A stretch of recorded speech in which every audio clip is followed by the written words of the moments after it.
This show's audio was via a Skype call.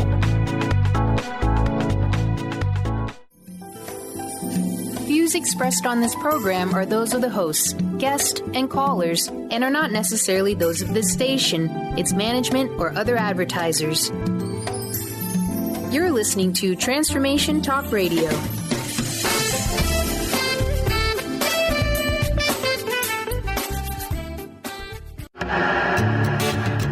Get fired up for Spirit Fire Radio with your hosts, Dorothy, Riddle, and Steve Kramer. Get ready to shine the light on universal spiritual principles and uncover ways that ageless wisdom can guide you in cultivating consciousness in these modern times. Bring purpose to your life through practical spirituality and add to your awareness with Spirit Fire Radio. Now, here are your hosts, Dorothy, Riddle, and Steve Kramer.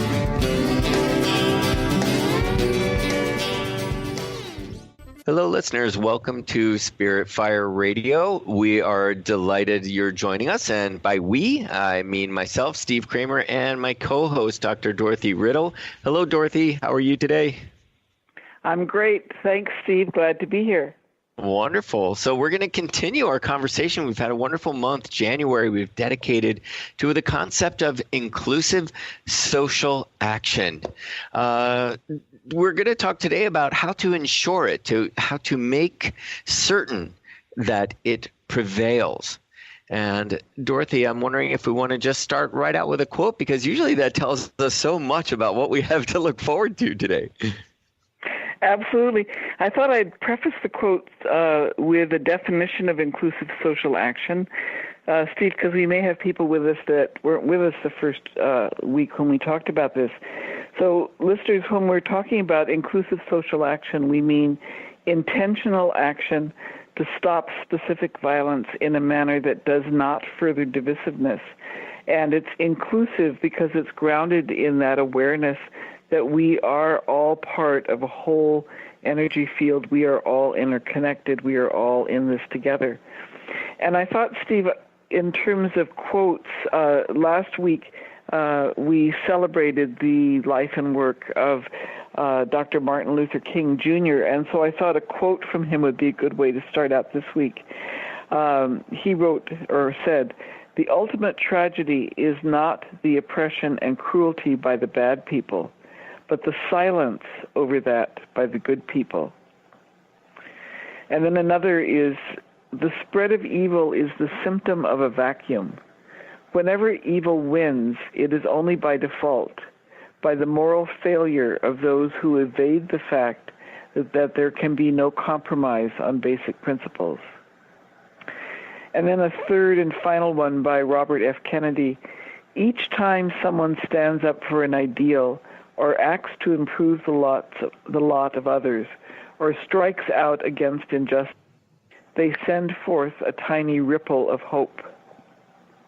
Yes, beautiful. We've said that before. Again, all three of those saying that action is so important, that it is when we stand by, when we do nothing, when apathy rules, that evil actually trumps and rules over it all. Indeed. Mm-hmm. Thank you for those. Thank you for those.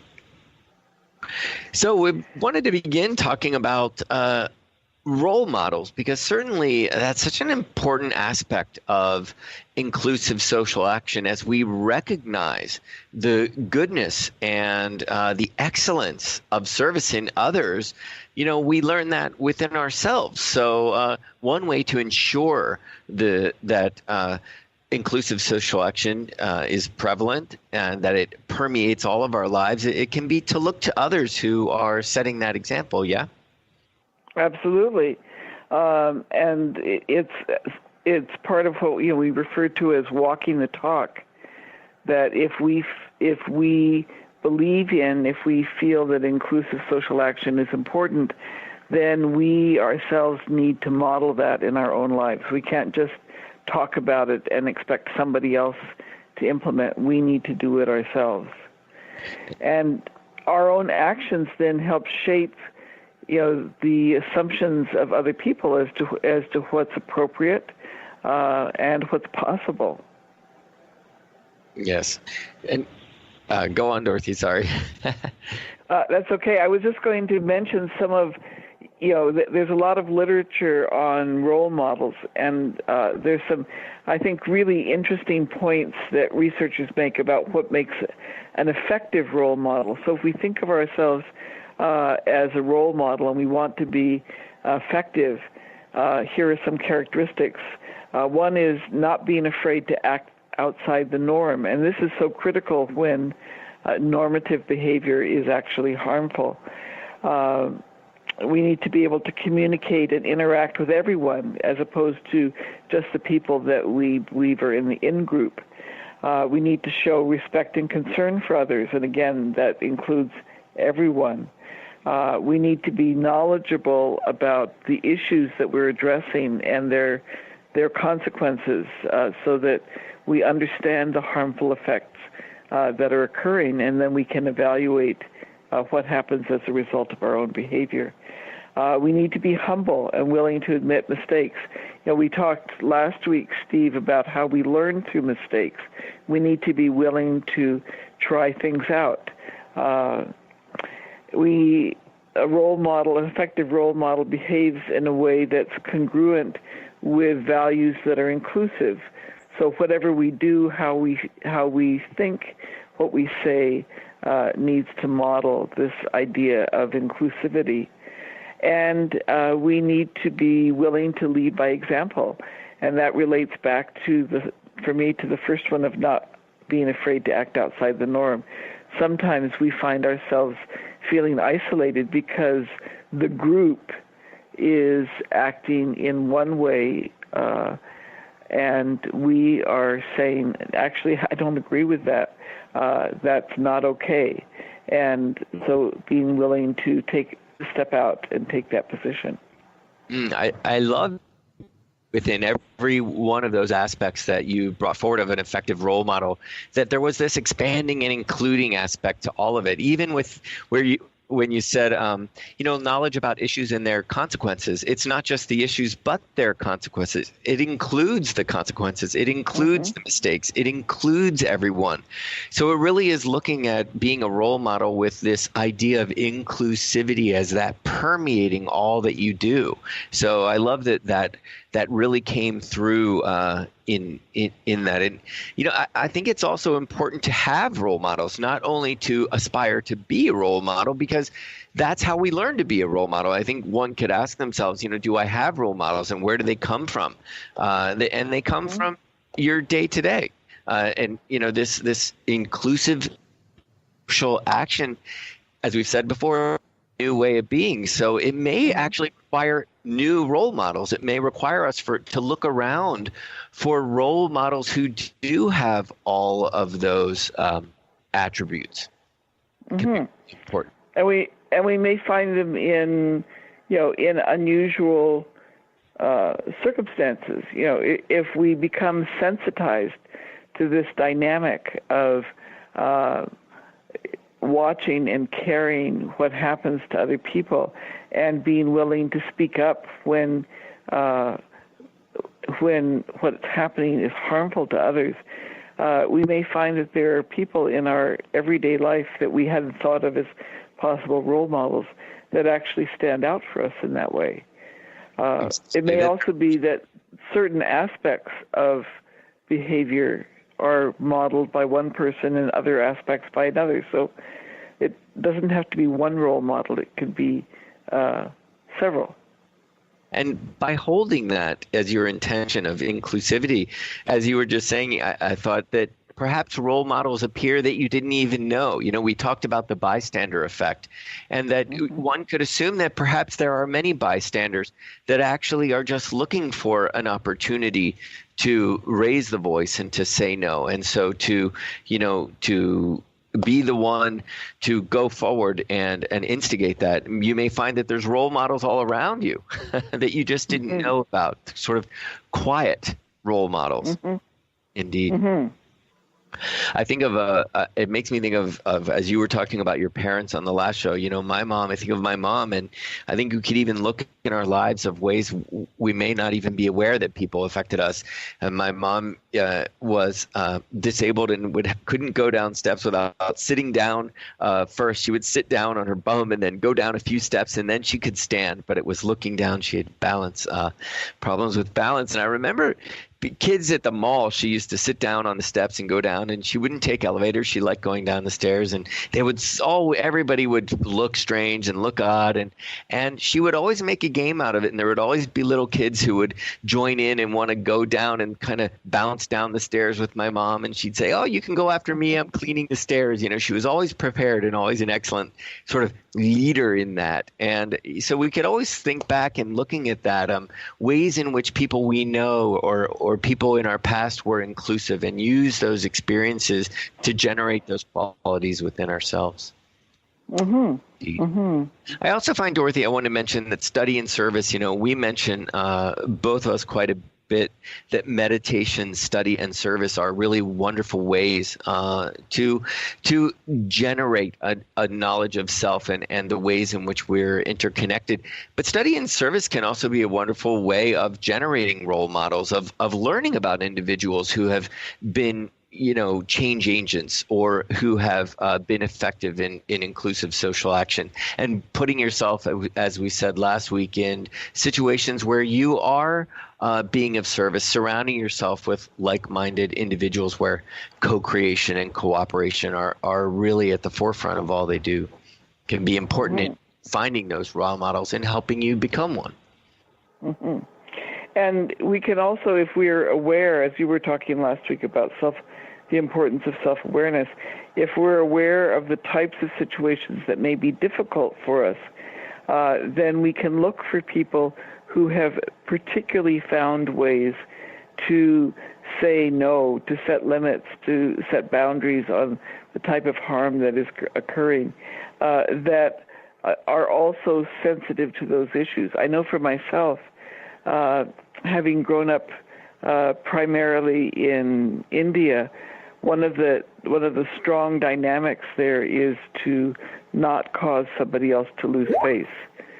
So this is a challenge for me. How do I know in a social situation when I'm afraid that the other person is going to then look foolish or look bad, and yet harm is occurring and I need to speak up.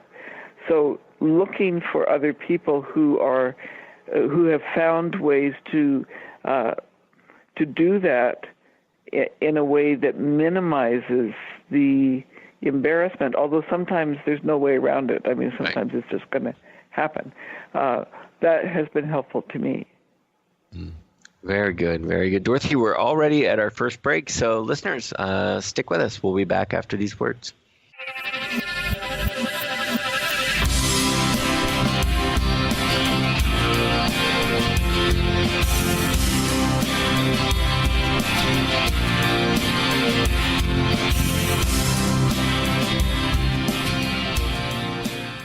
Tune in to The Truth is Funny with Colette Steffen each Wednesday at 8 a.m. Pacific, 11 a.m. Eastern on TransformationTalkRadio.com. This hit show will have you thinking outside the box and riding the wave of infinite potential. Join Colette on the Higher Self Network, inspiring listeners to shine their brilliance and ensure success while roaring with laughter as they recognize the humor of the giant cosmic joke. Visit thetruthisfunny.com.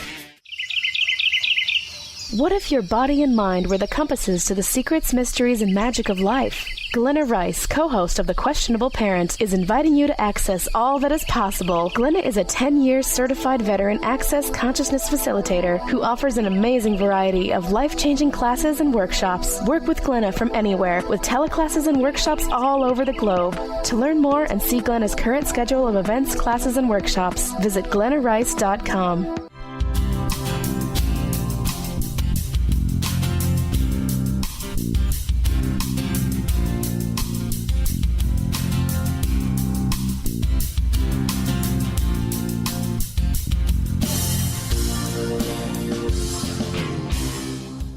All right.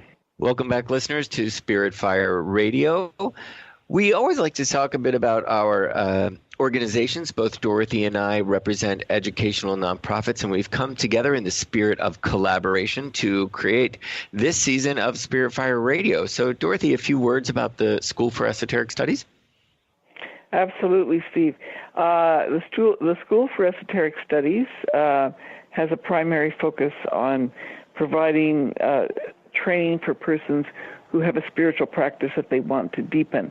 And you can find out more about that aspect of our work at esotericstudies.net. We also have a number of group initiatives.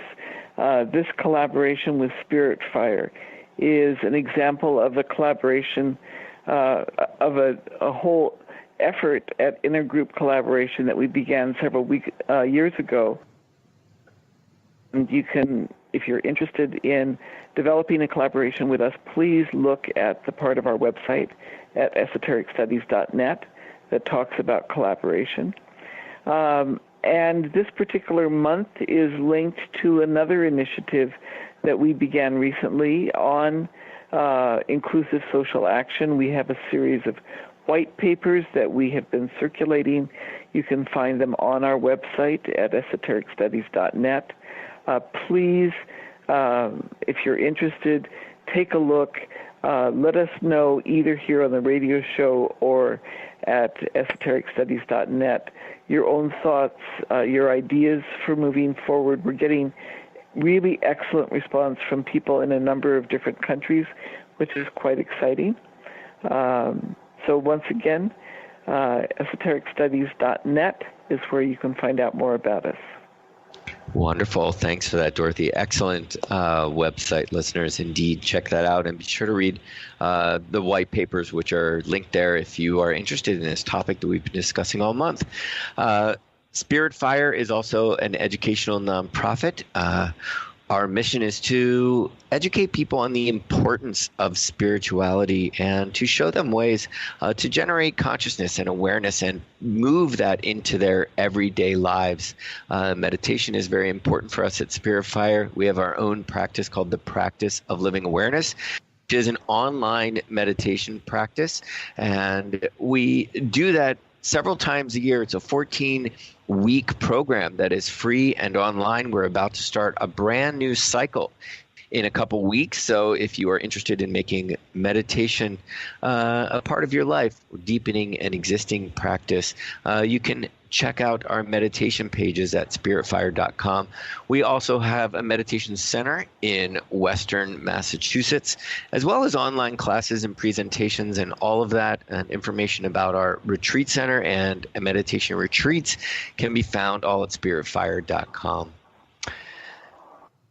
Dorothy, so to continue the conversation, we've said time and time again that we need to be aware of how we're acting. We need to be prepared, and we need to be aware of what are the possible interpretations of our actions, what are the repercussions of our actions. And for me, it calls to mind an incident that happened last week at the Lincoln Memorial, which got a lot of airplay and had a lot of people sort of up in arms. And I just wondered if we could just for a moment talk about that, Dorothy, just because for me it illustrated that we all may have different intentions. We all may observe things in a different way that may influence our actions. And what we saw there was a group of men that were verbally attacking some teenagers that were in Washington for a March for Life. And then in seeing that sort of tensions build between these groups, another group of another group of ralliers that were Native Americans that were there to promote awareness for Native American causes, they came over, and one in particular with a drum that felt he could help keep the peace. But what was interesting about that, Dorothy, which I think is interesting to talk about in the context of inclusive social action and how we act, is that everybody had a different take on what each other were doing and what their intentions the Native American man said that he really felt that the students were mob-like and that they were going to attack, that they were the aggressors going to attack the men who were verbally accosting them. And he missed that part of it. And the student was seen on video, and a lot of people interpreted a smile on his face. I don't know if listeners, you've seen that video, but it could be interpreted as rather smug and rather righteous. And people thought he was blocking and confronting the Native American. He wrote a long letter which stated his side of the story. There was an interview with the Native American. But what was interesting was a lot of it I felt was really tainted or it was influenced rather by each of their personal realities, by their background, by their life experience. So it just shows that, the young man has received death threats and lots of sort of outcry to the school trip that he was on. It really showed to me that we really need to be prepared. We need to choose wisely. We need to observe. We've talked about that quite a bit. Observe a situation. Really know what repercussions might be, because you could see within that situation, which luckily did not end, with any physical altercation. But what's interesting is the focus in the end was on the students and the Native American, where the ones that were really being violent were the four gentlemen in the first place that were hurling these insults that were very harmful and very divisive. And so we really need to, be prepared, right? Dorothy, really need to think before we act and be know what we're doing and be able to say, these were my intentions and I'm aware of the results. And I'm glad you brought that incident up, Steve, because I have a slightly different take on it. I read the letter from the student, and what I took away from that, correctly or incorrectly, is it sounded to me as though the staff responsible for the student's field trip had not done the preparatory work that I would have expected. Both the students and the Native Americans, from what I could tell from the readings, they both had permits to rally at the Lincoln Memorial, and they both had areas that were circumscribed for them. And the video that's been shown over and over again shows the Native American drummer right at the boundary of the area where that was allocated to the Native Americans, and the student was standing right at the boundary of the area that was allocated to the youth, if I understand the news coverage correctly. Over the years, I've been involved in a lot of these public rallies. The permitting happens ahead of time. The staff could have found out ahead of time if any other group had a permit to be rallying at that same place. They could have coached the students, talked them through what do you do when another group is there. They have other issues. How do you respond? How do you, and then do some role plays so that the students would recognize that certain facial expressions that they thought might come across in a positive way could be misinterpreted. And then I wonder afterwards what debriefing was done. What did the students learn from the experience in terms of how they would present their perspective at another time. So a lot of my preoccupation in analyzing that situation was in the importance of preparation that I felt was not done.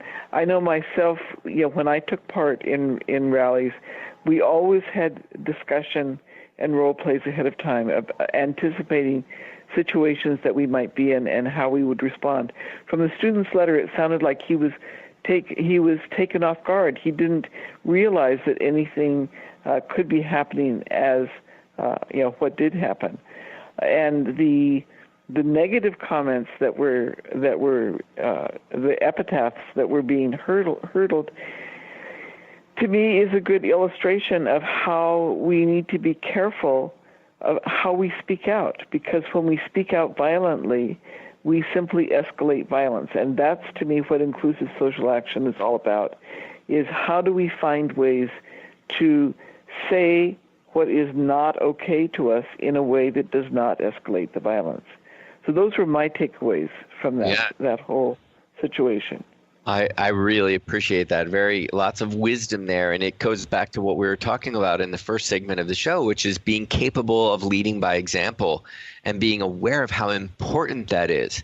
And for those chaperones to know in advance that there are some contentious issues that may be, that there may be protesters to your rally and protesters to you, people making assumptions about you personally and have things to say that may not be so nice. And what I would think would have been a very wise choice was when the original 4 men that were saying really divisive, harmful, and really violent language, that they move away from that as quickly as possible. Get the kids to move away from that so that doesn't become the vibration, because you notice that set the tone.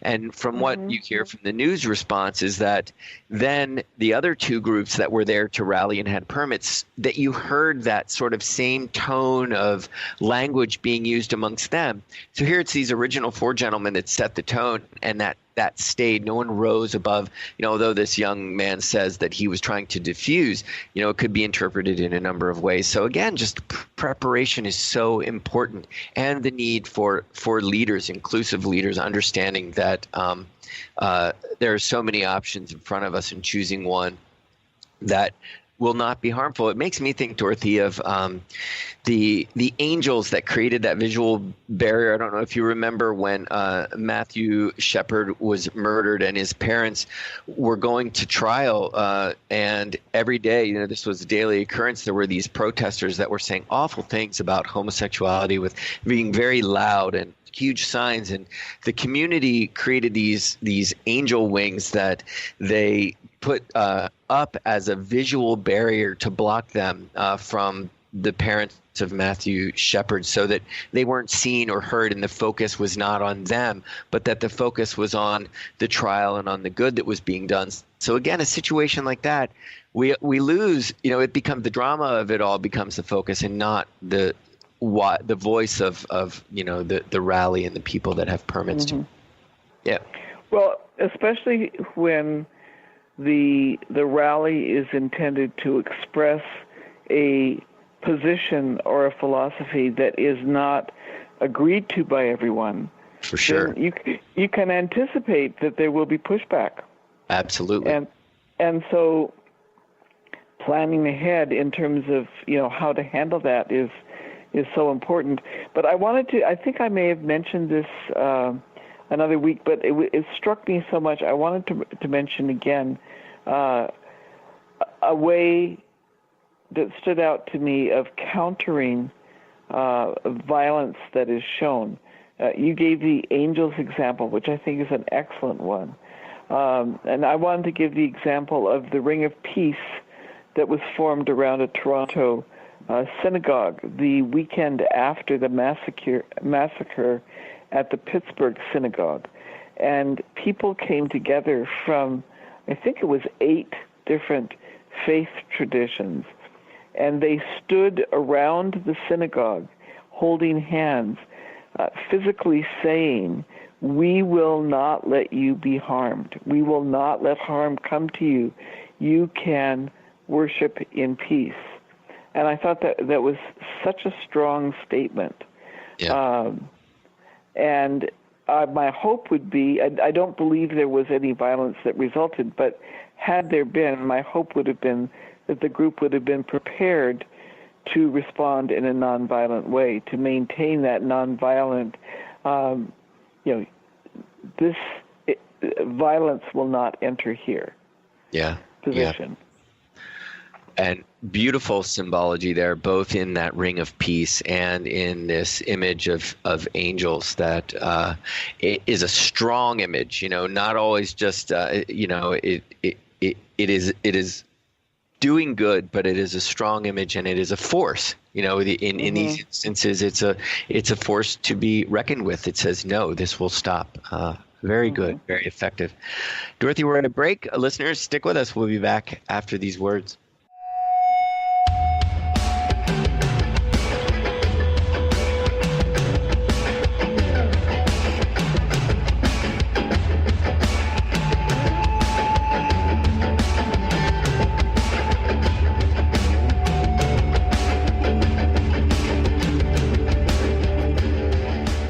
Hi, this is Laura Richer, host of On the Verge Radio. Sometimes you hear encouraging messages like transform your life now, become empowered, create the life you crave, and it all seems overwhelming and you're not sure where to start. I'm here to tell you that self-improvement is not always fun and easy, but it is always worth it.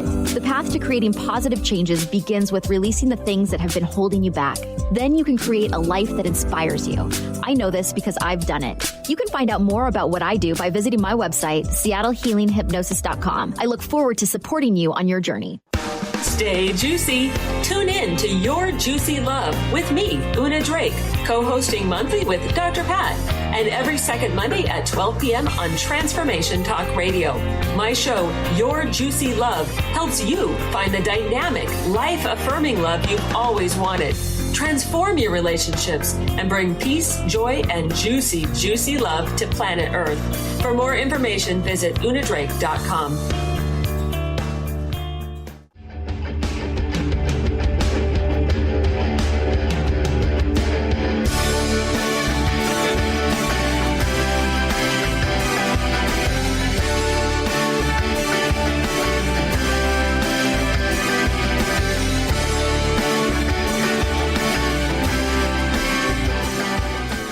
Welcome back, listeners, to Spirit Fire Radio.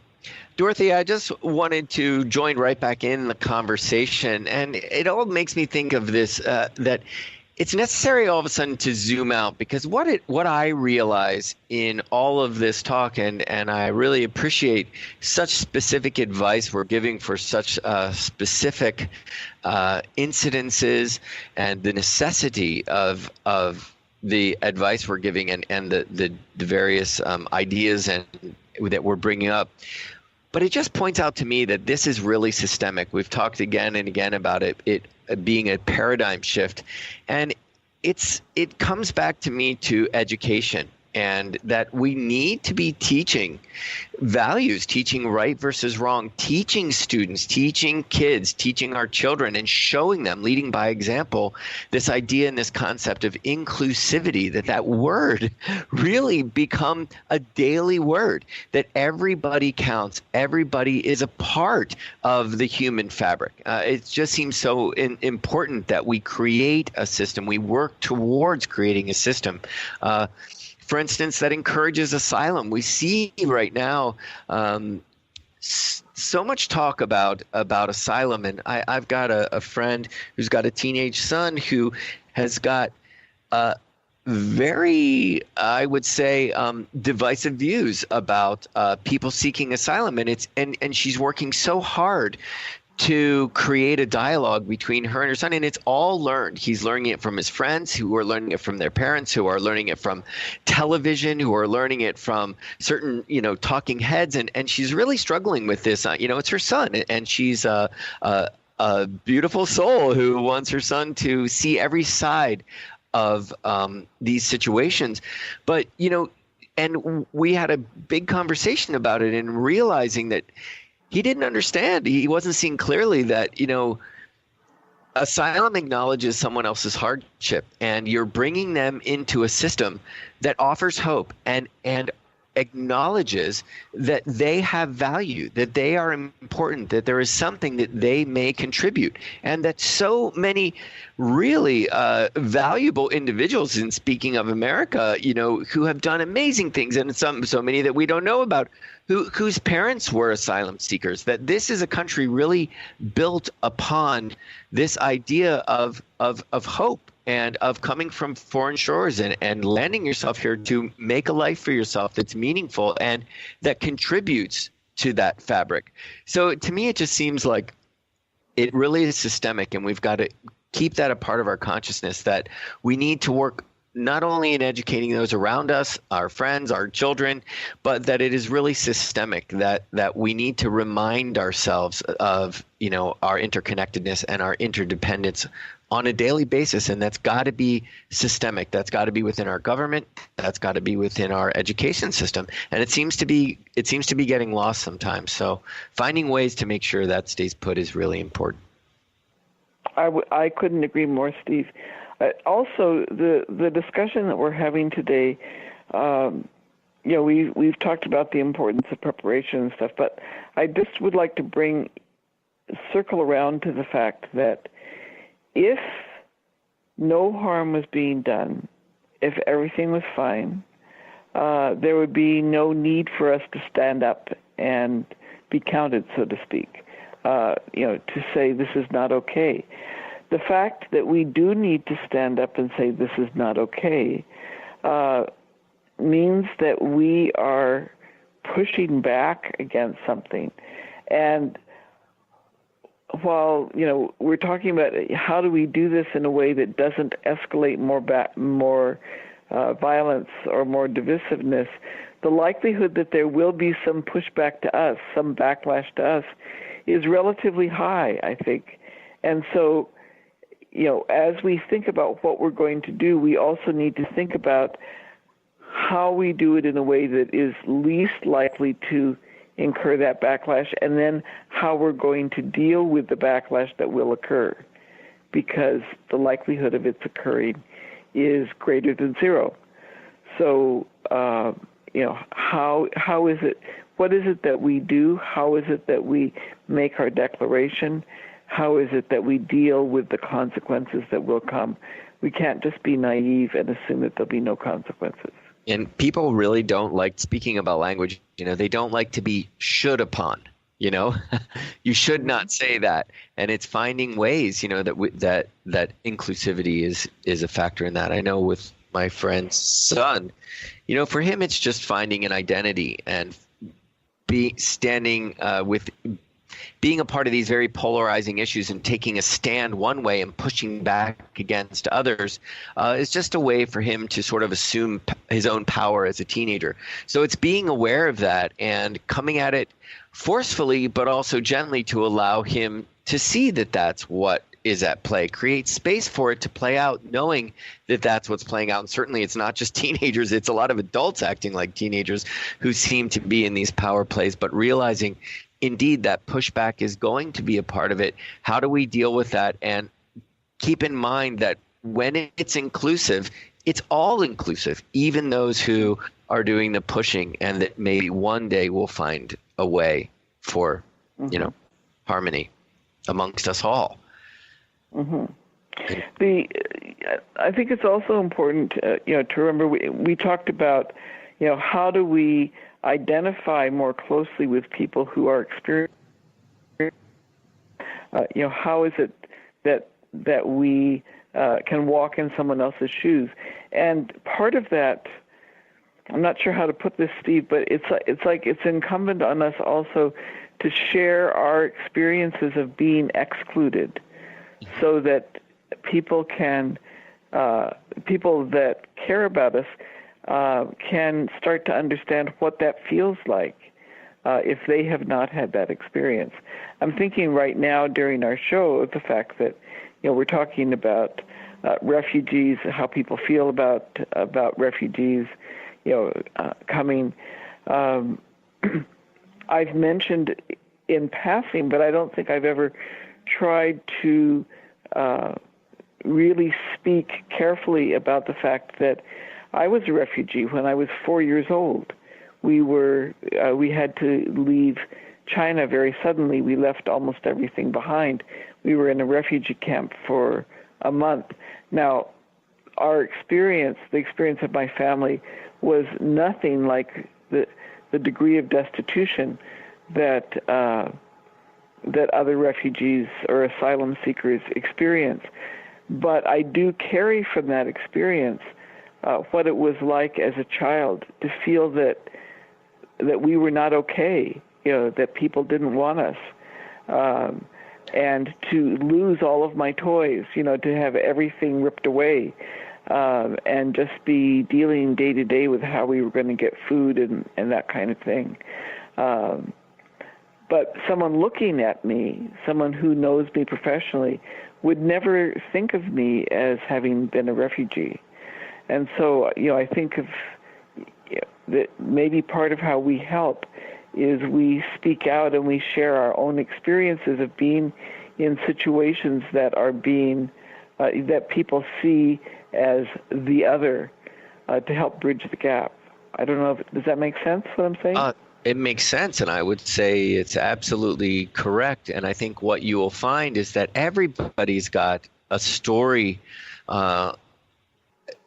that can be meaningful to hear, that can illustrate ways in which we can generate empathy or compassion, that we can relate to another's experience. And we'll find that quite often it's a smaller number of people in power that are putting this upon greater masses. So it seems to me that if the masses are all sharing their story, we can turn it around with a group saying, no, this cannot happen any longer, or I understand your plight, or should you be in the room when I'm talking to my friend and her son, your experience is quite valuable because you may not look like his version of an asylum seeker. So sharing our story is so important on so many levels. But as you were saying that, I was thinking of the Me Too movement, where really there is safety in numbers. And when we're talking about harm, the more we speak about our experience and we're trying to turn a negative or harmful situation into a situation that is safe and creative and inclusive, we'll find others have had that experience. And when we all come together, we've processed it. We can perhaps find more creative and collaborative solutions, and in numbers be willing to say no, because it has to happen. To speak out. It takes a village. It takes a village, as the title goes. Mm-hmm. Absolutely. Dorothy, go ahead. I believe we're at a break already. Okay. So, listeners, we'll be right back after these messages.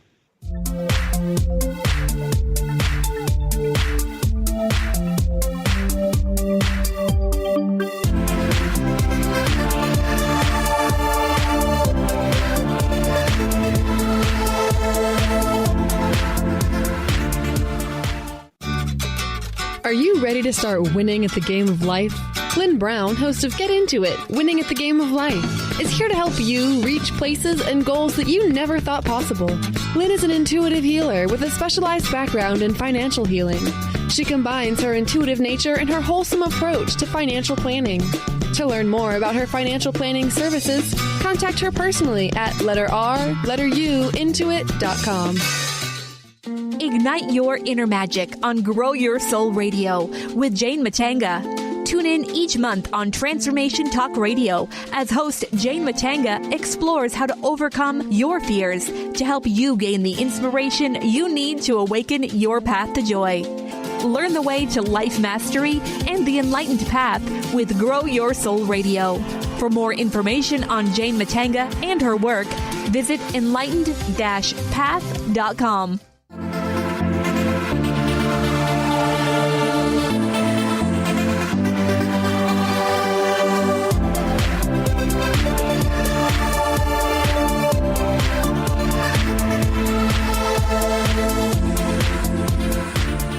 Welcome back, listeners, to Spirit Fire Radio. We're going to continue the conversation for a bit on inclusive social action. Dorothy, I wondered if you wanted to pick up the conversation where we left off. Sure.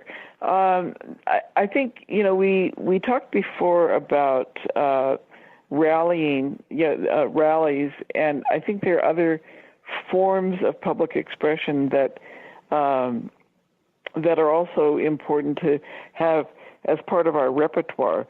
One of them is, publicly critiquing harmful actions, particularly if we can provide an alternative that is not harmful. And so, we can do that through letters to the editor, through other ways of making our voice heard. we can convene town halls, or some kind of public meetings on critical social issues, and get people to speak from different perspectives and talk about how it is that we diminish or remove the harm that's occurring, and how we move forward together in a positive way and develop strategies for pushing back. I think linking that to the Me Too reference that you made before, Steve, that's how we were able to, as a group, come up with ideas and not feel so isolated in terms of what's happening to us. So those are just a couple of thoughts. It makes me think of a root system, the ways in which that telling our stories and as you say, publicly critiquing harmful actions, that we get our voice out there, town halls, that sort of public conversation that starts to happen, it really spreads. It makes me think of a root system, and I guess that's where grassroots comes from. It is really about being a grassroots movement, and the saying that a tree is only as strong as its root system.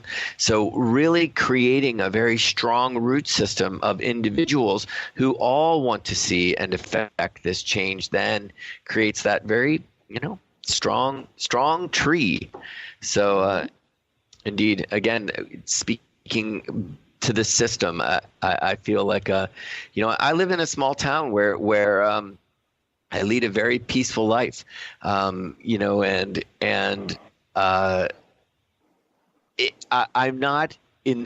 ex-New Yorker where I often saw harm and I saw violence and violent language and so many opportunities to sort of just say, no, that, hey, you stop that. You can't act this way, or you put that many people together and it's very complicated and it gets complex, and the need to say no happens quite a bit. And I think about where I live now, and I live on a mountaintop at a meditation center, but there's always an opportunity to lead by example, or to notice the small ways in which divisiveness has happened, or to expand and include another point of view.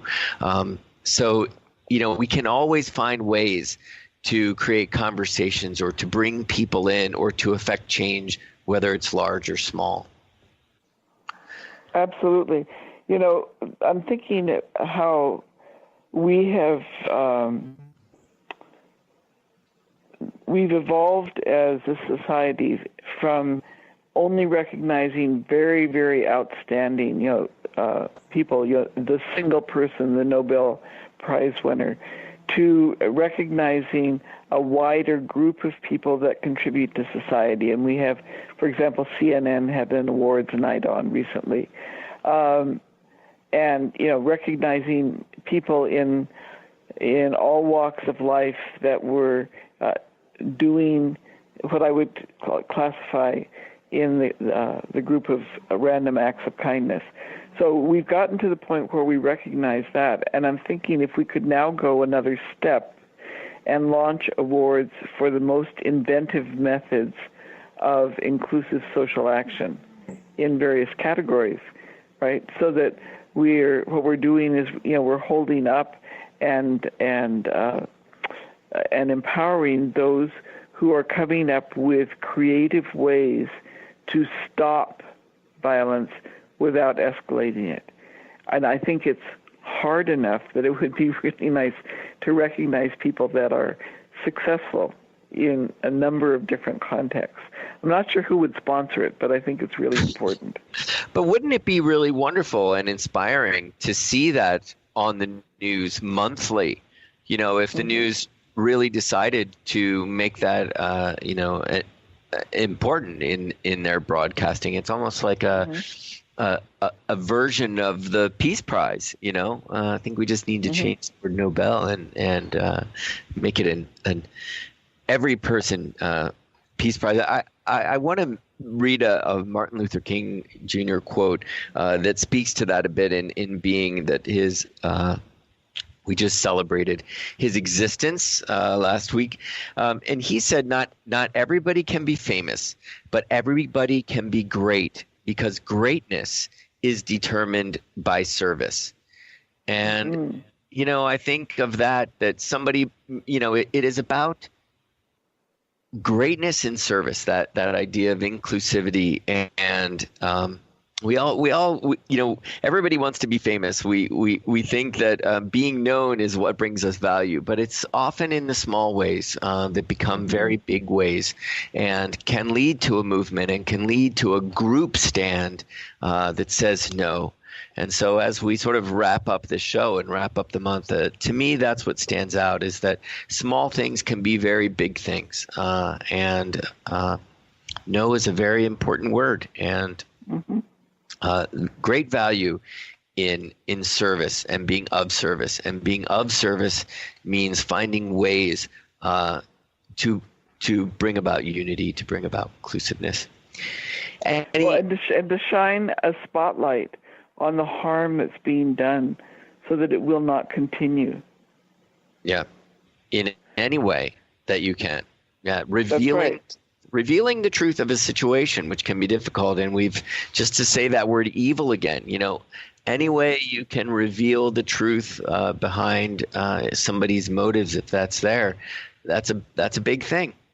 Yeah. Mm-hmm. Well, I think about. I'm just going to slip this in. I think about the situation at the southern border. There's been news coverage off and on about the horrors being perpetrated there. We now know that there's probably thousands more children that have been separated from their parents with absolutely no plan or intention by the U.S. administration to reunite them with their parents, or even to track them and know where they are. And so as we cover that news, we talk about that news, we need to also notice anyone who is shining a light, who is saying no, like the ACLU has done, but also individual citizens who are doing their part in saying, this is not okay. I do not agree with this. This has to stop. And finding ways to include those people and the work they're doing into our daily conversation. That it's important to talk about this. It's important for that to be a part of our awareness, and expand our awareness of not only the harm that's being done, but the people who are doing their best to correct it, and the people who are doing their best to keep it in place. So it really is bringing it all to light and finding creative ways to make it stop. Dorothy, I really appreciate that. Listeners, this was really Dorothy and Dorothy on behalf of the School for Esoteric Studies to bring this inclusive social action topic to Spirit Fire Radio this month, and a wonderful way to kick off the year. So just much gratitude to you, Dorothy. It's a complex subject, and I somehow sense that we could talk about it even, for another 6 months and perhaps hopefully we will, and many people will. And I'm sure that various aspects of this conversation will find their way into our future months and future shows. So just a personal thank you for bringing this show and this topic to the air. You're welcome. All right, Dorothy, it's been great. Listeners, thank you so much. We hope you'll join us next week as we continue our wonderful discussions on practical spirituality. You can find, again, our archives at spiritfireradio.com and at Transformation Talk Radio. Thanks again. We'll be with you next week. Thank you for listening to Spirit Fire Radio. Tune in each Wednesday at 9 a.m. Pacific, 12 noon Eastern for your weekly guide to purposeful living and practical spirituality. Join hosts Steve Kramer and Dorothy Riddle as they shine the light on universal spiritual principles and uncover ways that ageless wisdom can guide you in cultivating consciousness in your everyday life. Add to your awareness with Spirit Fire Radio. To learn more, visit spiritfireradio.com.